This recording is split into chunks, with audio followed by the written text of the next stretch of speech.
নমস্কার বন্ধুরা, এখন আপনারা দেখতে পাচ্ছেন অতি ক্ষুধায় জর্জরিত কিছু অনাহুত এবং অনাসক্ত, ক্ষমা করবেন, অনাসক্ত বলে কোনো শব্দ এখানে ব্যবহার করা যাবে না, কিছু অনাহুত এবং অতি ক্ষুধার্ত কিছু সংবেদনশীল, ধৈর্যশীল এবং অর্থবান কিছু মানুষ, যারা অতি ক্ষুধায় অতি কষ্টে দিন যাপন করছিলেন এবং হঠাৎ করে খবর পেলেন যে আজ মাত্র 200 টাকায় 20 রকমের পদ খাওয়ানো হবে।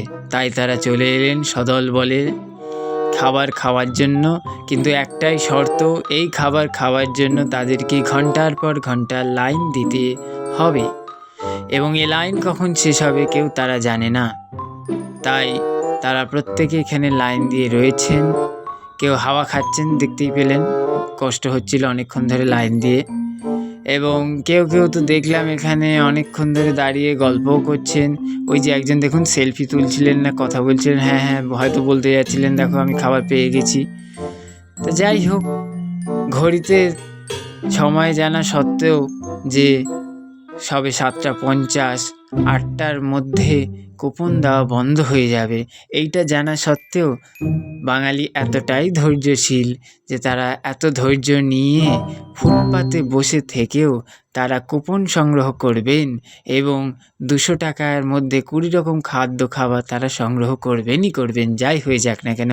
ভূমিকম্প হোক, বাজ পড়ুক, বৃষ্টি হোক, আর যাই হোক। এই তো একটা দিদি দেখলাম মাথা চুল করছে, যাই হোক, ইনিও মাথা চুল করছেন। কাকু কেন চুল করছেন জানি না, হয়তো ভাবছেন খাবার আদৌ পাবেন কি না। এটাই হলো বাঙালি, এই বাঙালির দ্বারাই এটা সম্ভব। যে লাইন শুরু হয়েছিল যাদবপুর কেপিসি থেকে এবং এই লাইন সমাপ্ত হয়েছিল ভূতের রাজা দিলবরের কাউন্টারে গিয়ে। তাই কারোর সম্বন্ধে আর কিছু মন্তব্য করব না, সবাই চালিয়ে যান। এবং শেষে একটা বলবো, একটাই কথা বলতে চাই যে শেষ জয় হবেই হবে। খাবার আমরা পাবই, কেউ হার মানাতে পারবে না। আমাদের খেতেই হবে, খেতেই হবে, খেতেই হবে।